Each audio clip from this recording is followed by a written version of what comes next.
So I inherited this coin from my mother. It was one I'd never seen before. It looked very different. Here's a picture of it.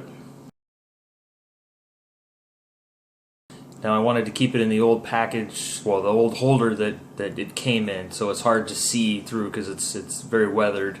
But here's a picture of what it does look like if you had an up-close look at it. So it's a Lincoln cent with a pipe in Lincoln's mouth and a couple of smoke rings coming up. Very different. So I decided to do some investigating, and here's what I found. This Lincoln cent was not actually produced that way at the mint.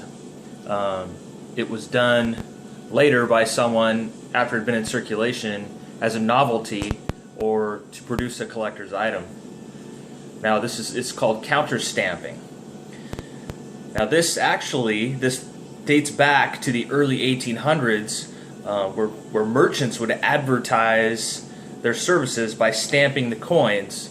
It was especially known to be done on large cents, but they would stamp their advertisements, put it back in circulation, free advertising. Silversmiths, blacksmiths, jewelers would all use this process for advertising. There was also political slogans sometimes placed on the cents and then placed back into circulation to advertise the political stance or political person, figure of the time. So once I found out how this coin came to look the way it does, I was curious, why a pipe and smoke rings for Lincoln? Is there some history with that? And all the investigation I've been able to do, Lincoln did not smoke a pipe, did not smoke a cigar, didn't smoke at all, by most historic accounts. There is a famous quote to where he wrote in a letter to a harmonica company. He said, "Two of my favorite things are sitting on the front porch, smoking a pipe of sweet hemp, and playing my Hohner harmonica." Now, this is widely debated as whether this letter is actually true or was written by Abraham Lincoln, or if this quote is some fictional thing made up by people endorsing recreational hemp use of the time. But by most accounts, people believe he did not smoke at all, did not smoke a pipe. So I really can't figure out why someone decided to counterstamp that on a Lincoln cent. But if you're a collector out there, if you see something like that, don't just dismiss it right away.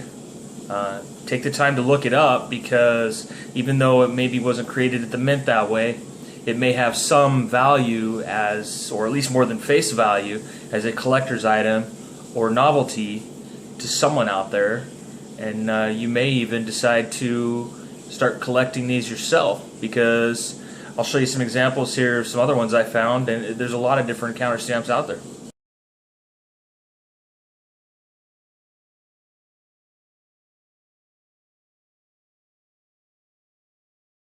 Here's some examples on eBay.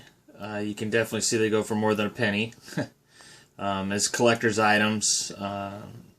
Here you see some anywhere from $1 up to $3.99 for one. There's two of them there for $4.99. These are the same variation that I also have. Mine's a 1962. So that's just a few of the many that are out there. Those are the newer ones that were done as novelty items. A lot of the older stuff with the advertisements, political slogans that I talked about can also be found occasionally. Those, I mean, they're not going to be in circulation, but they are in coin shops and online and as collector's items, and they're interesting. They're interesting. So, but that's all I have for you today. Thanks.